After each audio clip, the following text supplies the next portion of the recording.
Shalom, my bitches. My end is here at NFY, bringing you Prey by Paradigm Blue. League of Species High Council, Mazar 18 Cluster, Carina Sagittarius Arm. I believe that wraps up these proceedings of war, said the Bothan Admiral.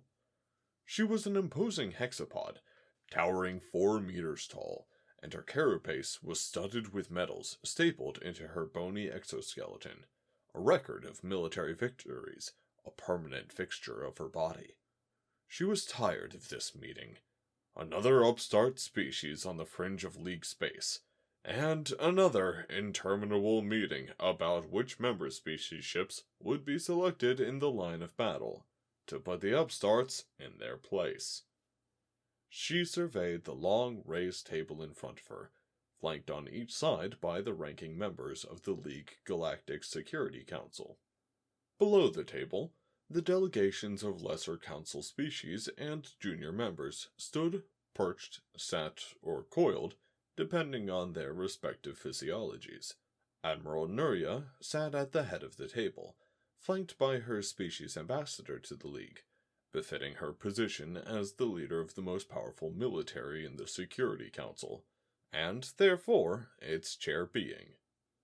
Her medals clanked at her chest carapace as she raised her gavelstone in her grasping hoof to dismiss the council, seeing the colored holograms that signaled approval blink into existence above the various delegations at the table, and the council floor as they keyed in their assent on the speaking stones. She was about to rap the gavelstone on the table surface when a blinking hologram with the symbols of dissent and request to speak caught her gaze near the corner of the room, hovering over a delegation far back in the crowd. Some minor race looking to score political points during security proceedings, most likely. As far as the table as they were, they must have been one of the most junior species present. However, protocol was protocol, and member species were allotted speaking time after all. The War Council recognizes Ambassador Nesh of the... Nuria paused at the unfamiliar species name. Dreeden people, you may speak. On the large holoscreens floating high above the council chamber, the view switched from the decorated admiral to a small bipedal creature with what looked to be a huge compound eye on either side of its bulbous head, and upper limbs that ended in a myriad of small writhing tentacles.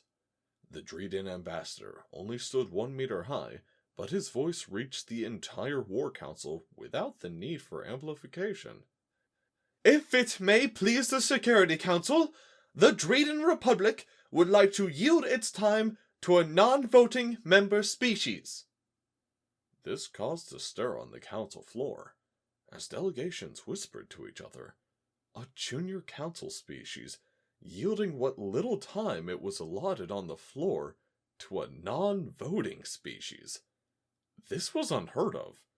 What could a species so new, or so minor that they had not achieved voting status in the League, have to add to a council of war? Delegations that had a neck to crane now did so, looking at the holoscreens to try and get a better look at the Dreeden ambassador. Nuria motioned the delegations to silence with a wave of her forehoof. If only to sate the council's curiosity, the request is granted. Ambassador from Dreeden may yield his time. Thank you, Admiral. The ambassador passed his speaking stone to a delegation directly to their right. The Dreeden yield their time to representatives of the Terran people. May I introduce to you Ambassador Baden Woods and Admiral Patricia Davies of the Associated Republics of Terra. Another bipedal figure accepted the Dreeden speaking stone. This Terran stood twice the height of the Ambassador Nesh. Other than the species possessing 2 limbs for locomotion and 2 limbs for grasping, not much else was discernible to Nuria, as the entire Terran delegation seemed to be wearing full environmental suits with completely opaque helmets. Nevertheless, there was something about their appearance that made Admiral Nuria uneasy, as if these Terrans tickled a half-forgotten memory. Nuria saw that she wasn't the only one to be discomforted by the appearance of these Terrans. To her left, the Archon ambassador had partially withdrawn into his shell, while the Quill admiral on the foot of the table flicked its mandibles in agitation. What horrors must lurk under that mask? Nuria was under no illusion that species found each other pleasing to the eye, but these Terrans must truly be hideous to elicit such a reaction.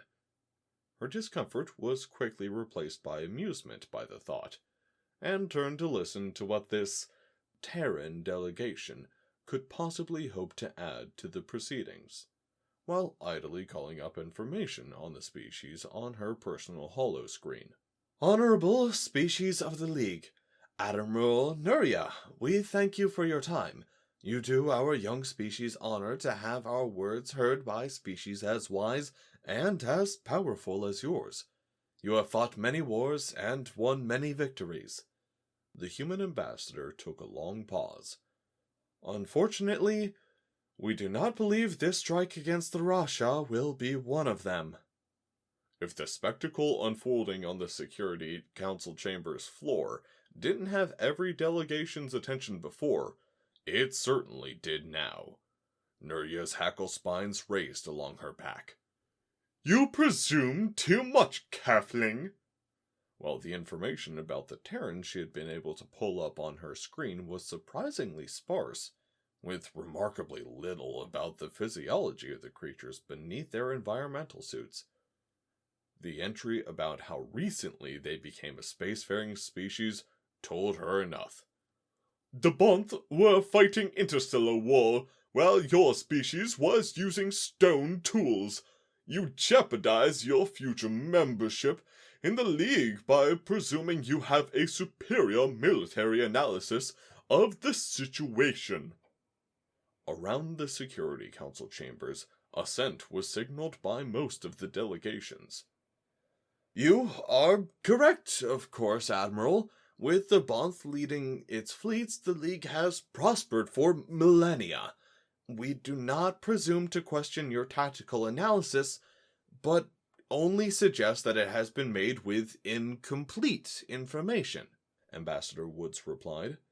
We have reason to believe that the Rashan will not wage war in the manner that you expect. We believe that they are a predator species. Nuria stifled a laugh. A predator species. A sentient, spacefaring predator species. Don't waste our time with that horror story. Other Security Council members were not as successful at containing their laughter. Simple Calfling, Nuria sighed. 3,000 years this League has policed its corner of the galaxy. Over 1,000 sentient species under its protection. She gestured over the gathered delegations with her forehoof. And never has any of them encountered a sentient or even close to sentient predator. Surely you have access to the League's database. It is the struggle against simple predators that evolves a species, that forces species to use tools. It was our ancestral struggle as prey that was the crucible that forged every species in this League. Predators, flesh-eaters, capable of space travel. I'm afraid you are mistaken, Terran. Nuria moved once more to adjourn the session, only to hear the Terran speak once more. Her hackle spines rose again in agitation, but Ambassador Woods didn't seem to notice. As implausible as it may seem, it is the truth, Admiral. Our intelligence sources managed to find visual records of Rashan out of their combat armor during one of the recent incursions into League space. These records show that the Rashans have forward-facing eyes, and we believe teeth analogous that indicate a carnivorous diet. They are predators, and they will wage war like them. Admiral Davies can elaborate, but their tactics will not be like those you have fought against before, and if you use the battle plan proposed today, your fleet will not survive. Despite the Terran ambassador's opaque helmet, Nuria felt his gaze on her, and again repressed a feeling of unease. What was it about this creature that created that reaction? She brushed the thought aside. Enough! This council will not be distracted by scientific impossibilities. Nuria once again raised the gavel stone to adjourn, and grunted with frustration as the symbol for dissent above Ambassador Nesh's head. You and your pets are trying my patience, Ambassador Nesh. Nuria's hackle spines were now fully raised. If it may please the Security Council, we would like to suggest an addendum to the battle plans. It is obvious that our Terran friends are terribly ignorant in their ways of war-making, and have let superstition guide their analysis.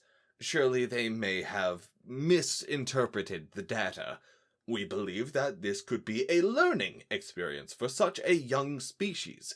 What better way for the Terrans to see that there is nothing to fear than to see the League in action? The Dreeden ambassador implored. Let the Dreeden military escort a small contingent of Terran ships to observe the battle to see for themselves that the mighty League fleet led by the Bothinian vanguard will easily rout the Rishan from the field. Nuria waved a forehoof in exasperation. If that is what it will take for the Dreeden to quit interrupting these proceedings, then so be it. I will not have their ships interfering with my line of battle, however. Of course not, Ambassador. Nesh bowed in the direction of the table. We would only ask that our escorts and Terran calflings be allowed to engage any targets of opportunity, so that we may have the honor of fighting alongside the League battle fleet. You ask for much, but I see no reason to deny your request. How votes the council? Assent appeared across the council chambers, and finally Nuria was able to bring the gavel stone down. As the delegations filtered out of the chamber, however, Nuria pondered her personal screen. Of course the Terrans' claims were preposterous, but what was it about their appearance that bothered her so much? And why wasn't she able to find any information on what they looked like under those suits? Calflings, Ambassador Baden-Woods protested, as he poured the much smaller Dreeden ambassador a finger of whiskey from a cut crystal decanter into a rock glass wrapped in Nesh's tentacles. The room was well appointed, with paintings of landmarks from Earth and its colonies on the walls. Comfortable-looking chairs sat facing a massive walnut desk. It was a cosmological and biological fluke that humans and the Dreeden had similar enough chemistry to enjoy ethanol in a similar manner, but it made interspecies negotiations and state dinners much more enjoyable, and being able to hash out policy issues over a glass of scotch or pillock was one of the many reasons that the Dreeden and humans were so close as a species. Ambassador Nesh was looking rather comical sitting in the overstuffed leather lounge chair in Ambassador Baden's study, feet dangling off the ground. It worked, didn't it, Baden? You can now get your ships in and have tactical freedom in the battle space. Isn't that what Admiral Davies wanted? What I wanted was to have this attack called off in the first place. A statuesque woman with close-cropped salt-and-pepper hair and piercing blue eyes said as she entered the room, taking the decanter from Baden's hands and helping herself to a rock glass. Gods, it's good to be out of that contact suit. I swear my environmental system was sent 10 degrees too high. Oh, we knew that changing their plan wasn't going to happen, Admiral. The Security Council and Nuria have done things the same way for millennia, and they feel, to borrow a human phrase, if it's not damaged, why repair it? You're right, Ambassador. Changing Nuria's mind was probably out of the question, Baden said. as he leaned back onto his desk. But Admiral Davies is right as well. This battle will be a disaster, and a lot of sentients will die because we weren't able to convince the Security Council today. Now, it's up to Patricia and your commanders to figure out a way to save as many of them as possible. The two ambassadors and the Admiral stared into their glasses. I can't help but wonder if it would have helped us to take our helmets off, to show them what we were, Patricia mused, taking a slow sip. Ness shook his head sadly. We've been over this, Admiral Davies. You know the reaction that my people had when you made contacts with us. Predators! In space! You're the very thing that our science fiction authors have used for imaginary villains for centuries, and that swarm mothers frightened their hatchlings with. I'm not sure if you could ever understand the instinctual reaction that we experience when we encountered your species. We killed the last predator that preyed on our kind thousands of years ago, but we still felt nothing but fear when we saw you. If you had taken off your helmet in the council session, the only thing you would have accomplished was to start a stampede that would have killed delegates. Which isn't a good opening argument. Gods knows where our relations would be if it wasn't for the Vert slavers posing a common threat.